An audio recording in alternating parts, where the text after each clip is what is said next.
This is FRM Part 2, Book 5, Risk Management and Investment Management, and the chapter on hedge funds. Now, this chapter is taken from a handbook written by three of the super heavyweights in academic finance research. These three individuals have published hundreds and hundreds of academic articles in the top-level journals. In fact, they've been editors of these top-level journals, and they've received awards for some of these really awesome articles, many of which I read back in graduate school and still do to this day. This is a super well-written chapter, lots and lots of good stuff.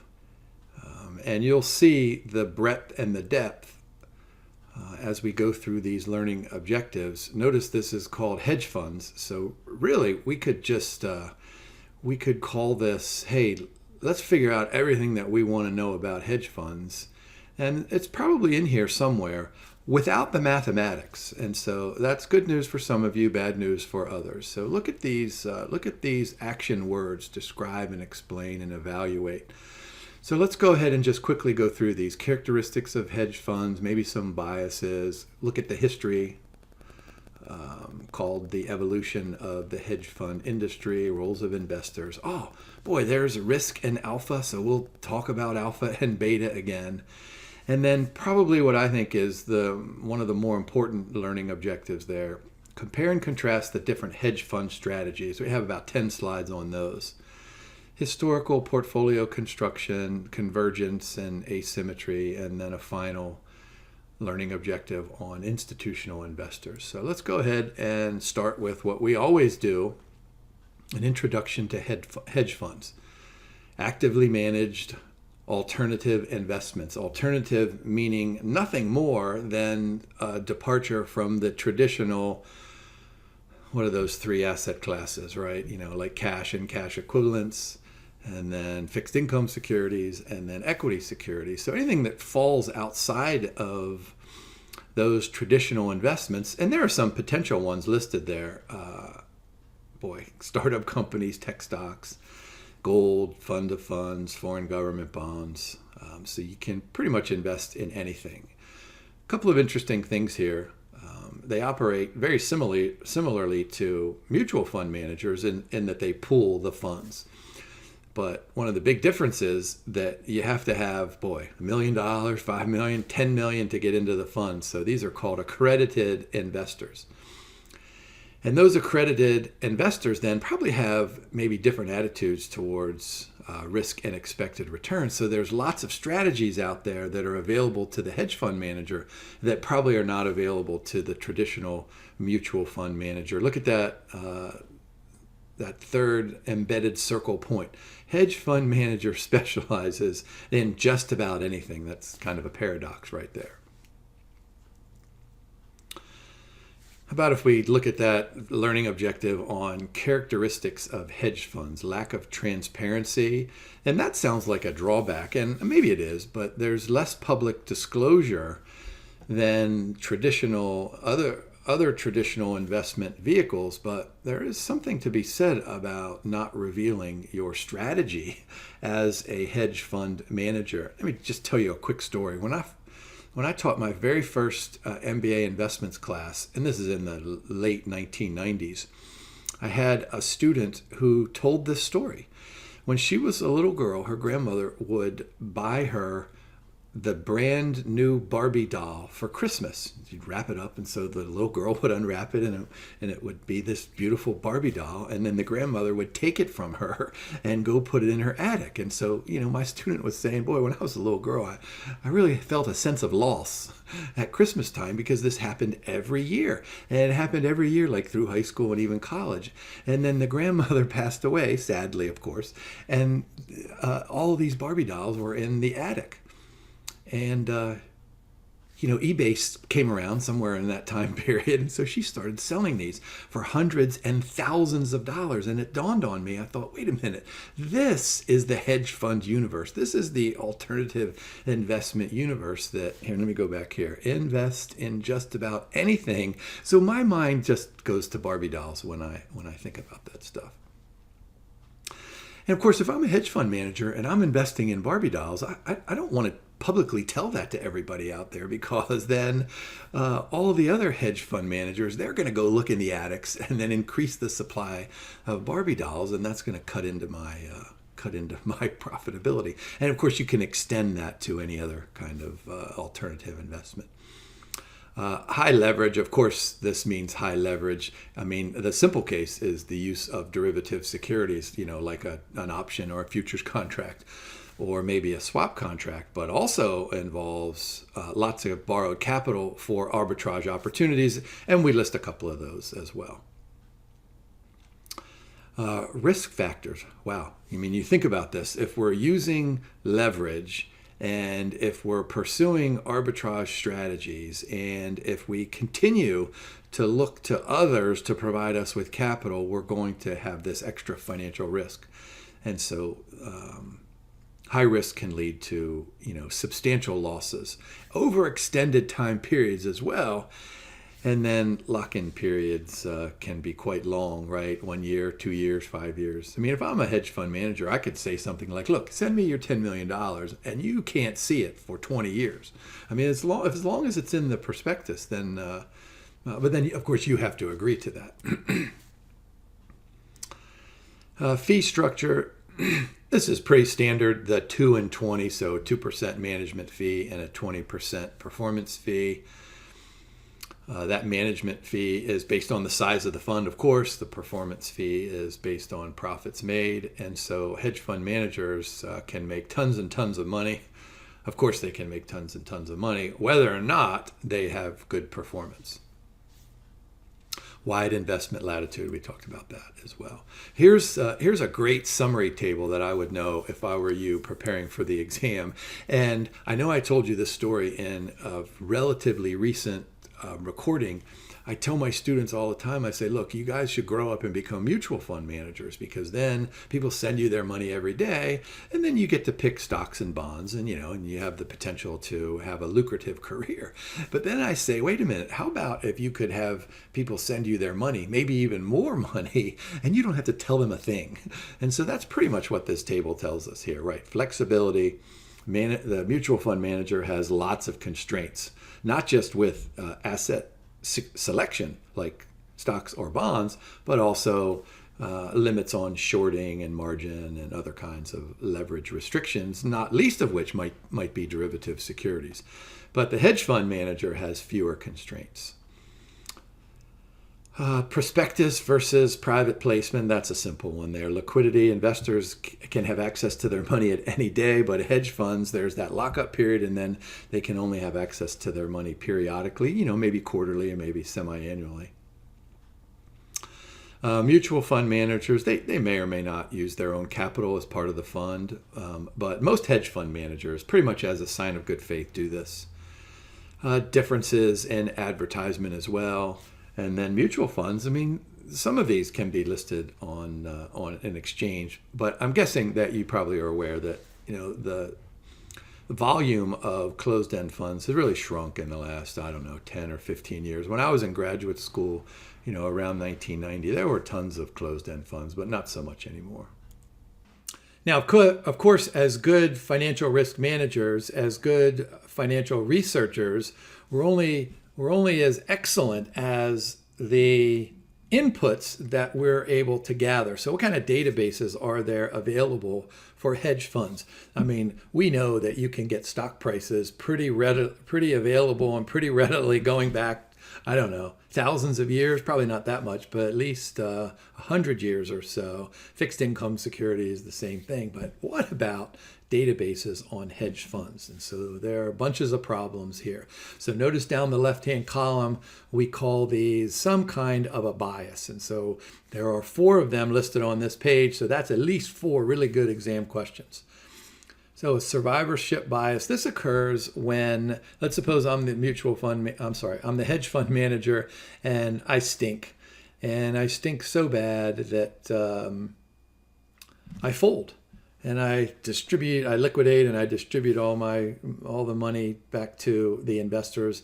And so my fund ceases to exist. So in this database, my performance is going to be included up to the point where I stink and I close, and no longer after that. So which funds are still inside of the database? Only the good ones, right? Only the ones that have not folded. So this causes overestimation of the hedge fund industry's performance in general. How about an instant history bias? If I'm a really, really good hedge fund manager and I have a great quarter or a great year, boy, I'm going to get out there and tell as many people as I can. But if I stink, I'm probably going to go stand in the corner and wait for somebody to come tap on my shoulder and say, hey, Jim, what have you been doing lately? Right? So there's inconsistency between the timing of the publication of the performance and the actual performance. Reporting and self-selection bias. This goes along with the instant history bias, but it's a little bit more general. Funds report performance to the commercial databases out of their own free will. So of course, sometimes they do, sometimes they don't. And then the smoothing bias. Let's go back to my Barbie doll example. How are we going to compute the quarterly return on a Barbie doll if I have 100 Barbie dolls and I don't sell any during the last 2 years? I mean, I guess I could go back on eBay, or I could just look and see, okay, what are these things worth?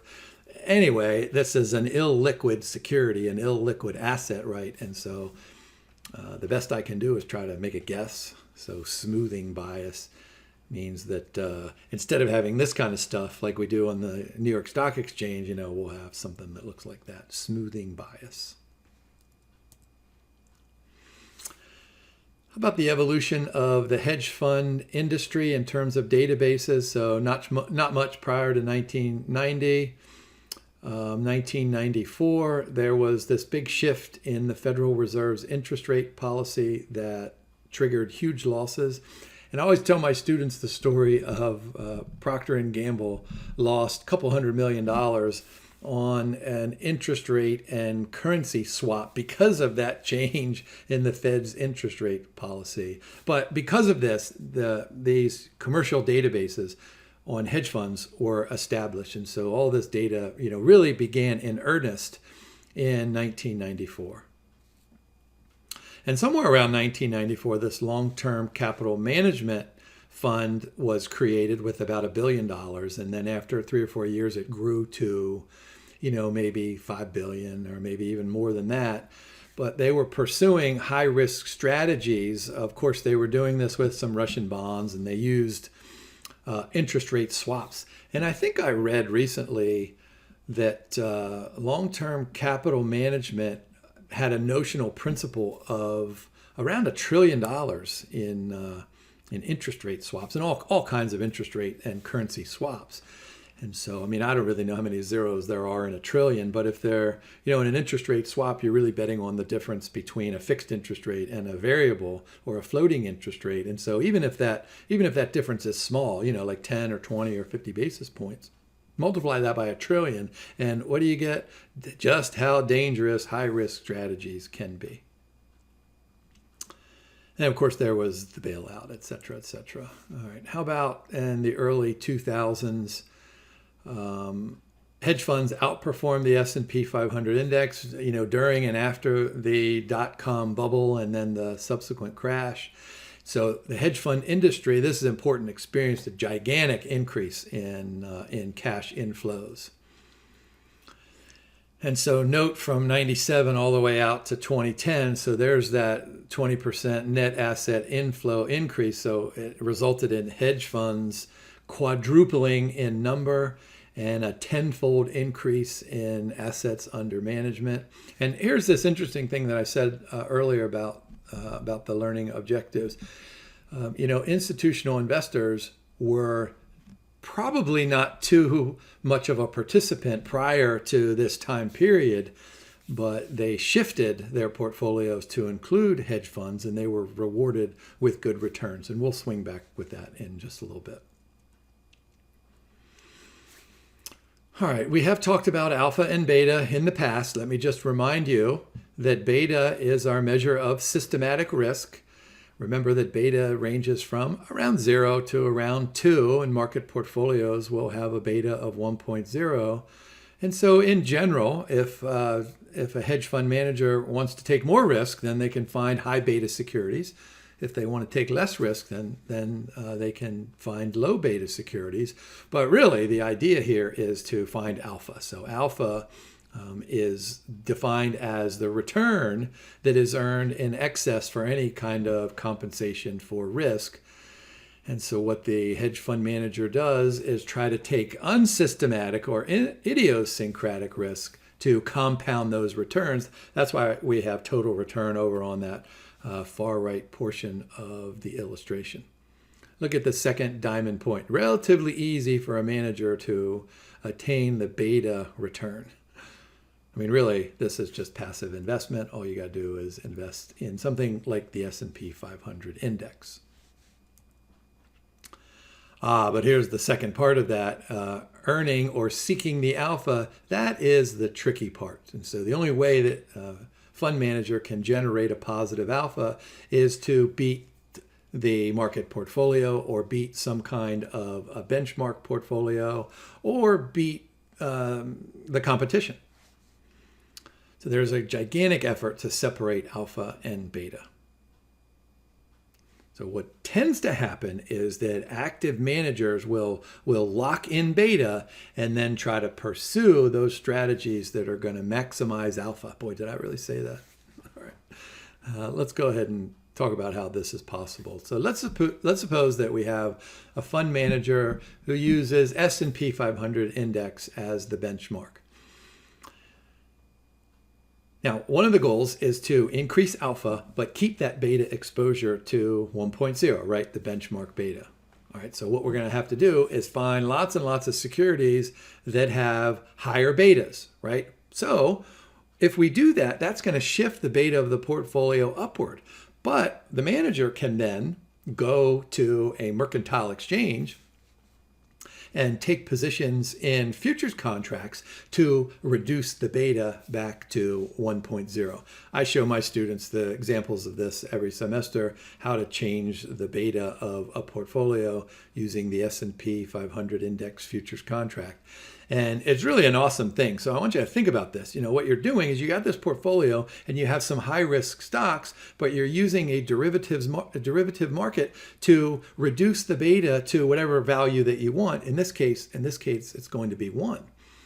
And so the next time you hear people who are important say something like, oh, those derivative markets, they're risky. Those derivative traders, they're greedy. Nothing good comes from those markets.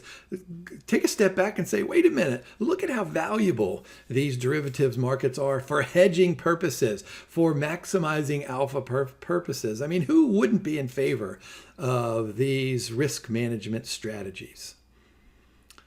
And so what's the end result here? So we invest in these risky stocks, we go to the mercantile exchange, and we hedge our bets in with a futures contract. This is called alpha optimization. So we're separating alpha and beta. Here's that important learning objective that I described earlier, hedge fund strategies. And we're going to go through a bunch of these in the next couple of slides, but this is a good illustration. Notice we have volatility on the horizontal axis and return on the vertical axis.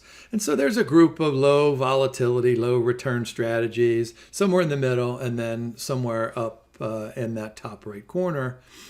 Notice, boy, dare I say this, notice that those blocks, gosh, they almost look linear.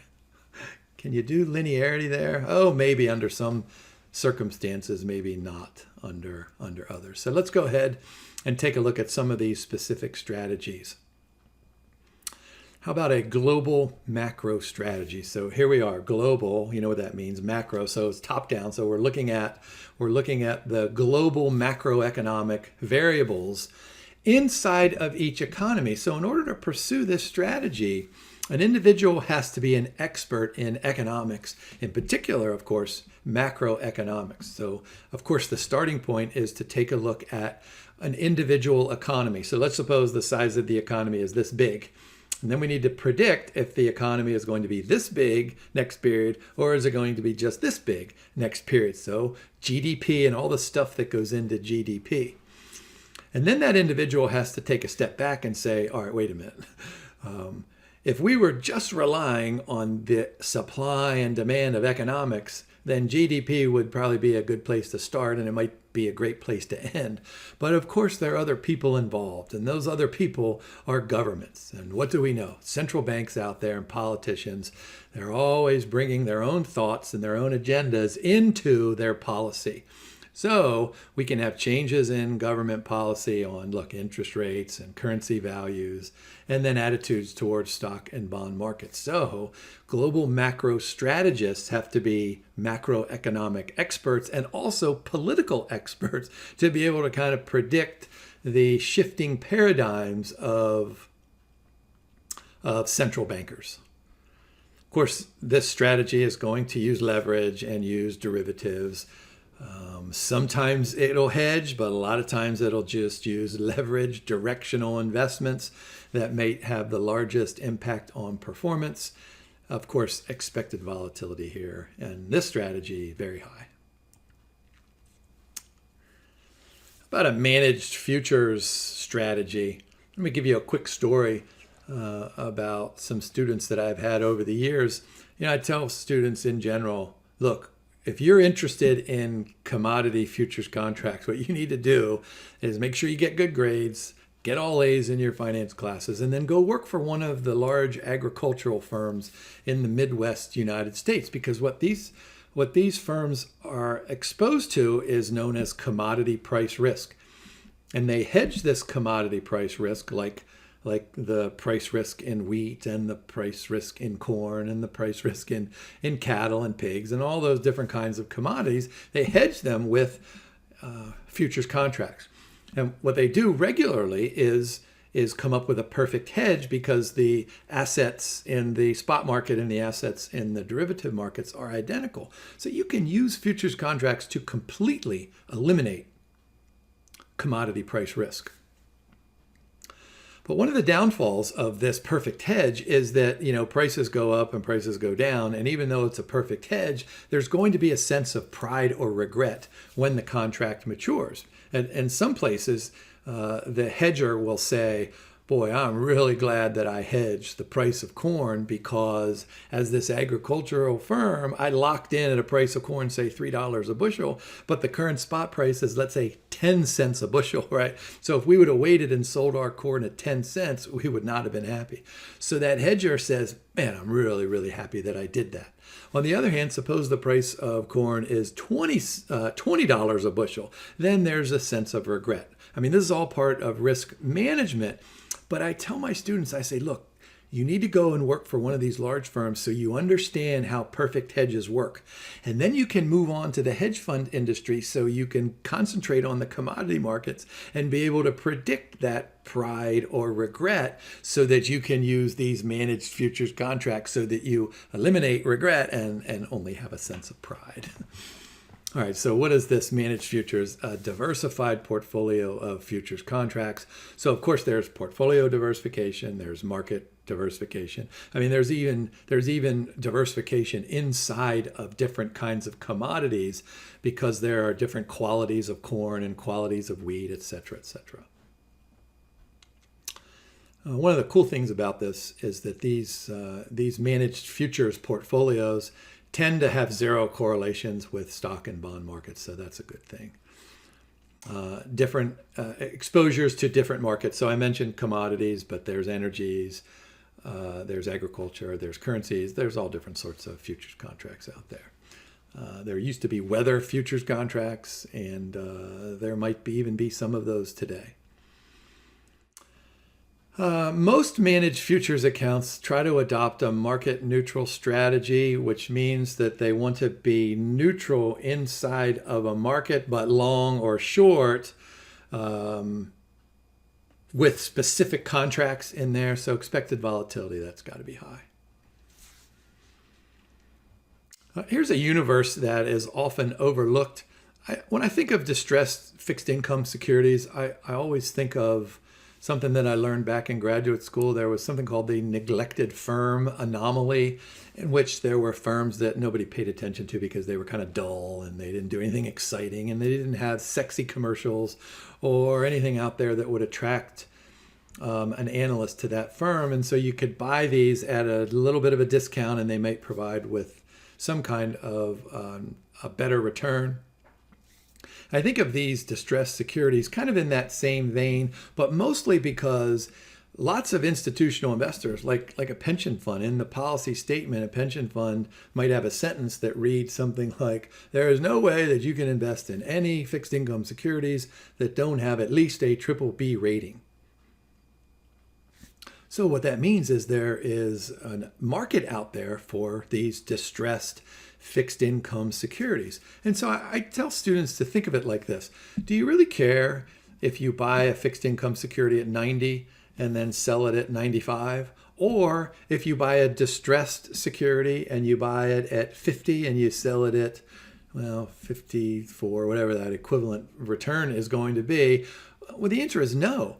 But here's the thing. In order for a hedge fund manager to be an expert in distressed securities, what this means is that they need to become experts in things like fundamental analysis. So, I mean, there's a reason that fixed income security is selling at 50% of its par value. So we need to figure out whether it's because, is it because the product lines stink? Is it because the management stinks? Or is it the economy that stinks? And there's one factor that's causing the fall in fixed income security price.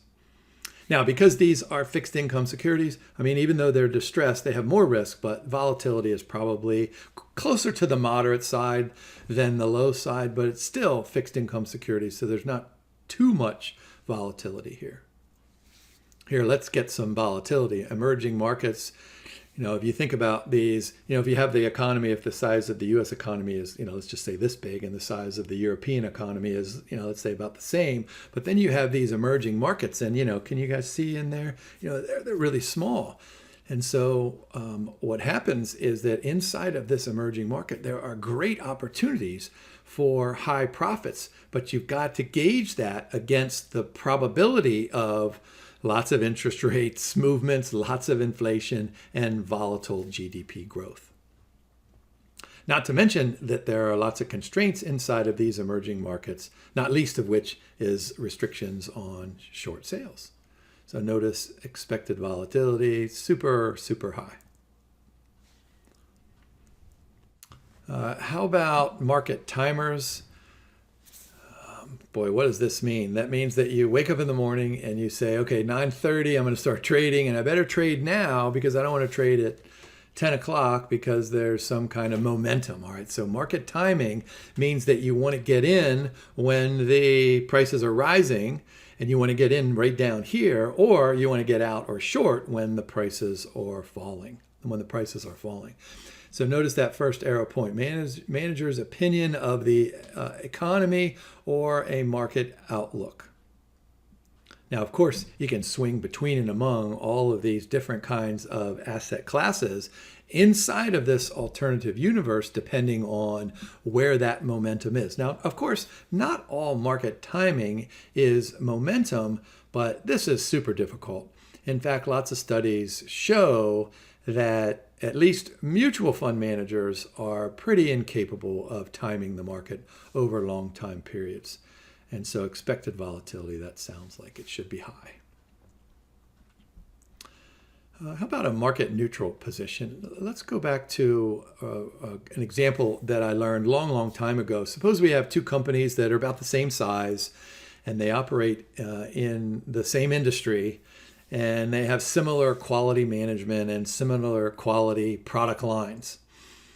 And for some reason, one of those stock prices has risen and one of those stock prices has fallen, okay? So think about this.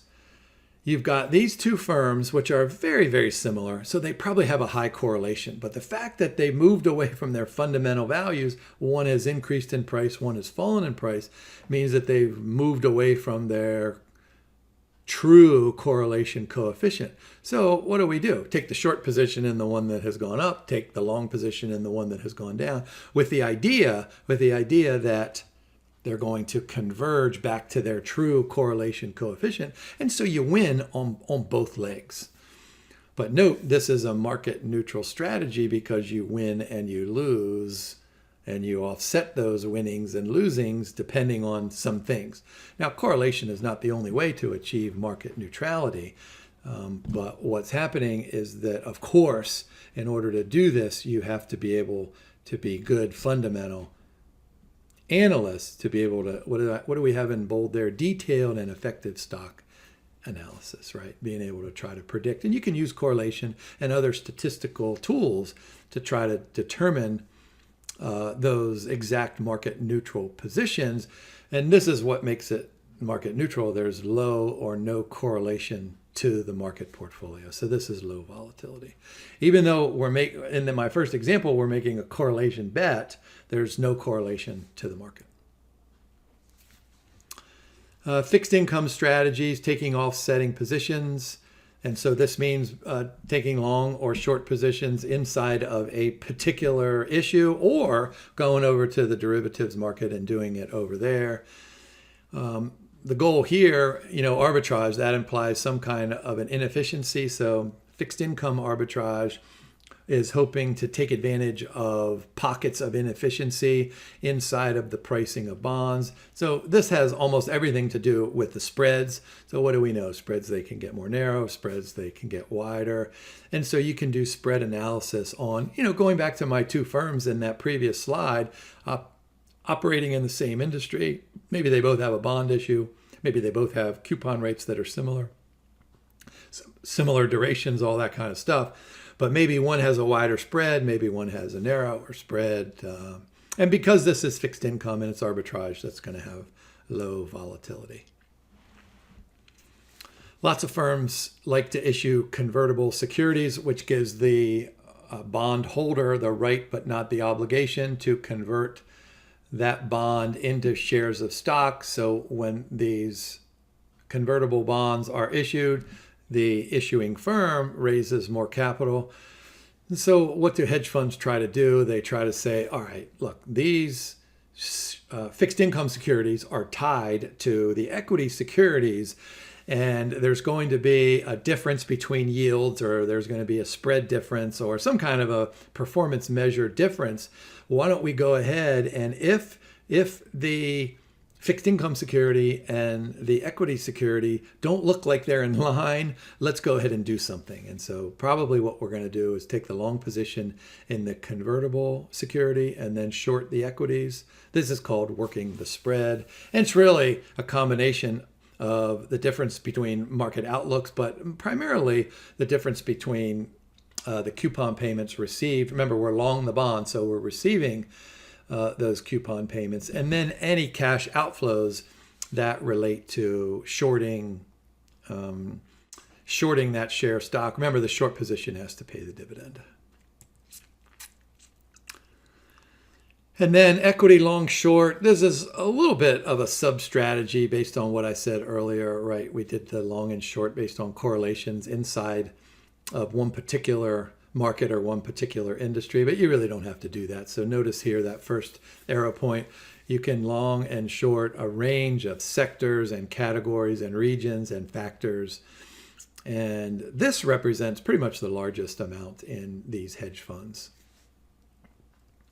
High volatility, of course. All right, how about historical performance trend of hedge funds? All right, so hedge funds have a statistically insignificant exposure to equities and bonds. So this makes sense based on those strategies that we've discussed. If you have a portfolio of all of those strategies, they probably have zero correlation to a regular traditional fixed income or equity portfolio. This second one here, I think, is interesting. There's no doubt that the level of competition has increased in the hedge fund industry, since, let's say 2000, but maybe since 2008 in particular. But this increase in competition has led to higher performance. And so I love this circle point there and under number 2, the top 50 hedge funds. So we need to be careful. So the biggest hedge funds, all right, from the year perform much better, an alpha 1.48 with similar investment in the top hedge funds from the year 2001. So there's that improvement in alpha that perhaps has resulted from these strategies that we just discussed.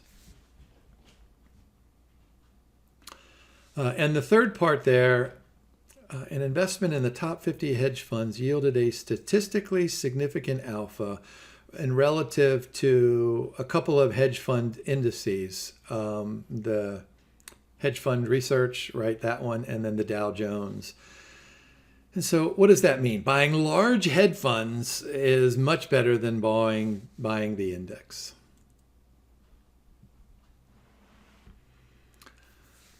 What happens when we have this convergence? All right, let's read this. During times of extreme market-wide stress, we've talked about this regularly.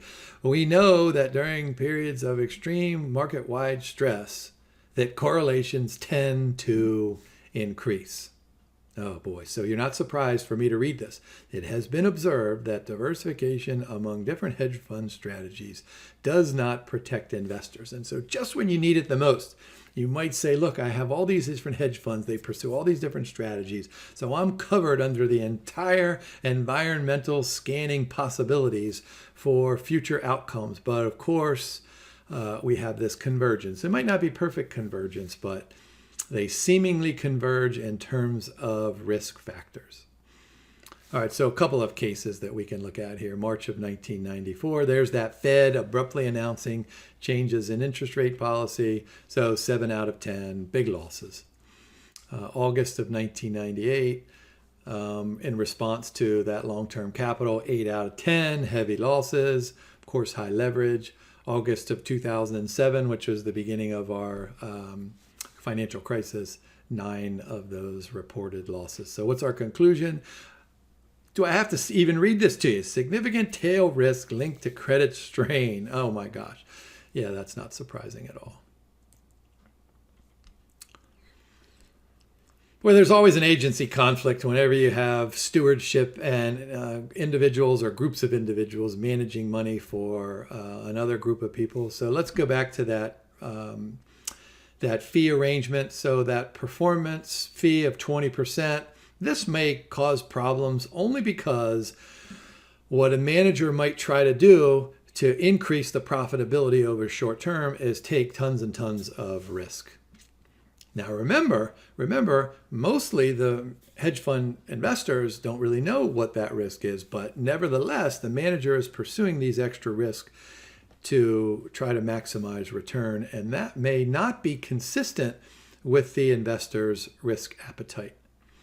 Now, of course, the high watermark, that reduces that a little bit, but over time, hedge fund managers are going to try to take lots and lots of risk when they can. Let me go back to my Barbie doll example. Suppose I'm the hedge fund manager and I have all these Barbie dolls and I decide to sell them. So I'm selling them and so I'm generating lots of profit, right? 50%, 100%, whatever it is. Now, of course, if I got these from a Christmas present, I don't even know what the rate of return is. That's probably infinite, right? But if I'm buying low and selling high, 50% or 100%, so I have all this cash coming in, what am I going to do with it? Am I going to go out and buy another group of Barbie dolls? I mean, I might, but maybe I'll find something else out there, like a different kind of a collectible, or maybe I'll invest in gold, or maybe something else. And so it's likely that the reinvestment of the proceeds of all the Barbie doll sales is going to have a different risk profile.